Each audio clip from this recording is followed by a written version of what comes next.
Okay, so here is a quick overview of your career investigation paper.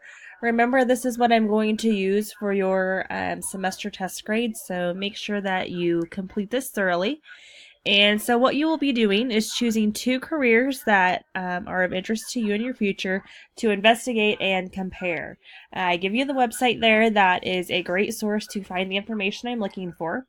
And so for each career, you need to find out what the job duties are, the working conditions, personal qualities for that job, talents and skills you might need, whatever type of education or training is required, experiences and that might help you get a job in that area, and what the salary range is, as well as the job outlook.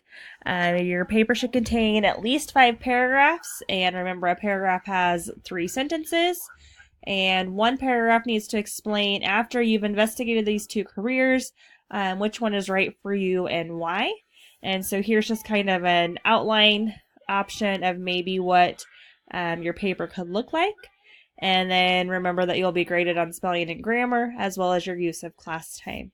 I am planning for you guys to work on these at least today, Friday, and Monday. Maybe an additional day. We'll just see how things go. And you can see the grading rubric here as well. And so this project is worth a total of 153 points. And like I said earlier, this is going to be your semester test grade as well. So just type your paper in a Google Doc, regular font size 12, Arial or Times New Roman, and double spaced.